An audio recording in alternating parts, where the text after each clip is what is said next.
It's happening. Tell you exactly what's happening. Remember when you used to be bored at work, so you'd be on the PC playing Minesweeper or like F1, I Sunk You Battleship? We are playing it for real. No, I'm only joking. We are actually having a little chat about this bag of bastard bullshit here, right? And also the place we got it. Stay tuned.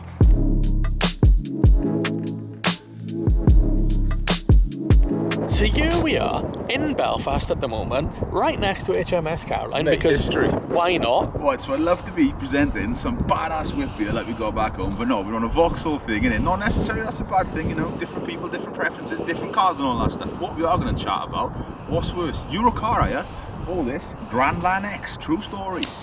When he says Crossland X, what he actually means is Crossland X, because that's what it is. He's been getting it wrong. Crossland X, yeah. There is a Crossland X, though. There is. It's the one above this. He's also called it a Mocha, which is the one below it. Stay tuned.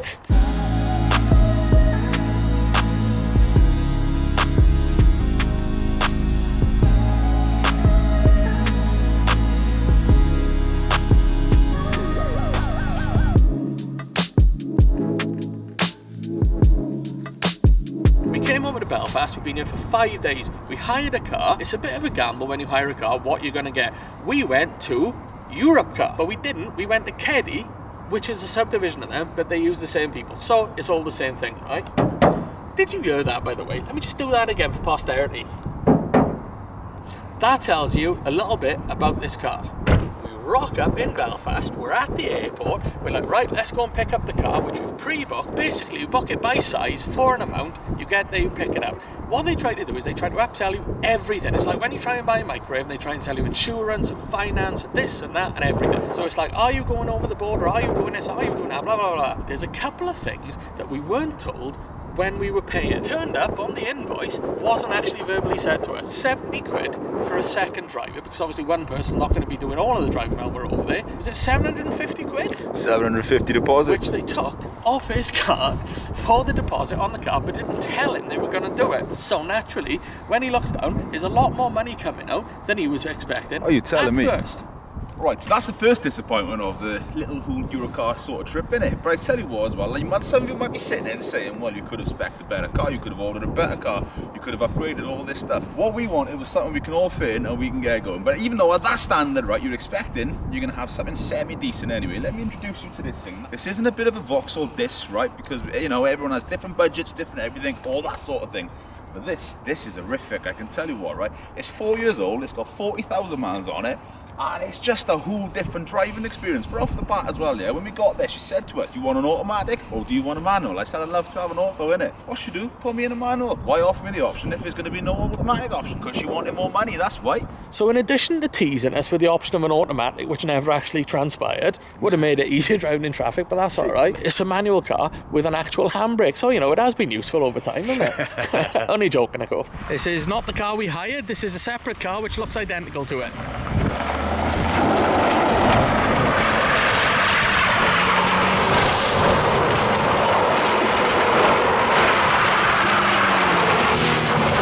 Goes on a bar, bit dusty in it, had the windows open in it, but yeah, it's alright, does the job, innit? Walking down, we see it. Oh god, it's one of these things, right? It's the most anonymous looking piece of crap in the world, but it's a vehicle, it's seat 5, it does the job, innit? It's got a boot, let's use it. We happened upon it, we'd come off, we'd landed, got the keys, off we went, we found the car. At a distance, you could tell that car, despite the fact they say it's like a 120 point check or something like that, no, not at all, had not been washed. The windows were dirty, the car was dirty, the mirrors were dirty, and it's not dust from there, it's like flies stuck on it, and this car had not been washed. Literally, but I tell you what, even small things to me, yeah, no pressure in the tyres, which makes a massive difference.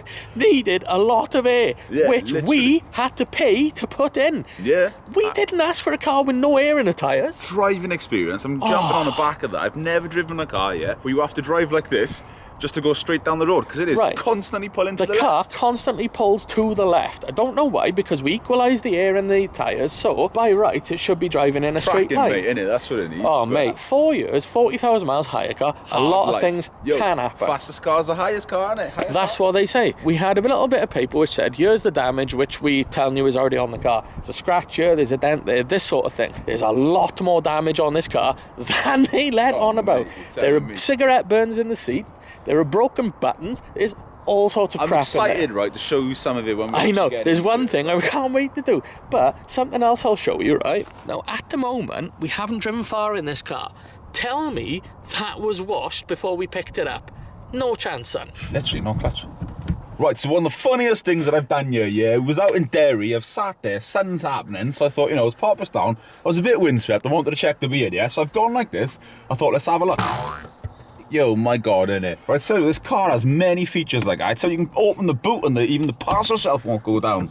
But yeah, it's all happening, and then it's a bit of a fiddle to get it back in. But that wasn't noted on the damage. And the whole driving experience of this car pulls to the left, as we've already established. But the gearbox on this thing, you don't even need to put the clutch in to change gear, which is bonkers, because there is barely anything left on that clutch. That gearbox, literally, I know this is a cliche because they used to say this on Top Gear, it is like putting a wooden spoon in a bowl of porridge and just rowing it around. That's literally... 100%. Also, the gearing on this car is Mate, so I was long. literally going to say ratios on it. Right, you use first, second, third, sixth. Yeah. That's how the ratios on this car 100%. work. 4, 5 and 6 you do not need. And I tell you what, if you want to drop down and get a bit of speed as well, You've got to go at least 3 gears down. drop it from 6 back into third just to have a little bit of a go. So it's a 1.2 Ecotec with a small turbo. 80 brake horsepower. I think it's about 110 this one, isn't it? Was it this Yeah. one about 110 this one? I think it was It don't after show. that, Man alive. There are things. no cup holders in the back of this car. There are no nets on the back of the seat. Is there an armrest in the centre? No. Of course there's not. No, there's not. In the door, you've got that. If you wanted to go dogging, yeah, this isn't the car for you. What car would you use to go dogging? Q7. Watch the flex on this number plate now. You know what I'm saying? That is closed now. I've marked it as closed, yeah? But I don't know what sort of masonry bullshit screws are holding that on, but I'm willing to say that's not standard. This car, we've been having this discussion between us. Which is worse, this car or the people who rented us this car? a bit of both, to be honest with you. But yeah, state of the vehicle as well, mate. It's But one of these things, right, when you're looking at hire cars, is buyer beware. You don't know what you're going to get until you Yeah, get not there. true. And they just sling you the keys and off you go, and to isn't be it? fair, yeah, half the time things are semi-decent. It's a fairly new car. It's fairly looked after. Any problems are normal, because like with Enterprise, if there's a small scuff on the car, you know, weekly they're getting painted, because that's how it goes. 4 years ago we were over here and we had a 12-month-old Skoda Octavia, Yeah, which true. we named Sally. It was a fine car. Yeah. He'd never had a Skoda in his life. no, I I'd never enjoyed it. driven a Skoda, but I wasn't against them. But and even the half cylinders used to shut down. Yeah, definitely. In my mind, it was a fine car. Yeah. There was nothing wrong with it. We took photos of it. We loved it. This thing, other than the general poor Vauxhall build quality and those Yeah. sort of things, this is a bag of bullshit, son. And for the record, this little thing is called Frida. Don't ask why. Bloody hell. So that's our views and impressions. We don't normally do impressions, just for you though, innit? Of this car and our car rental experience with Keddy, aka Europcar. I'm not impressed.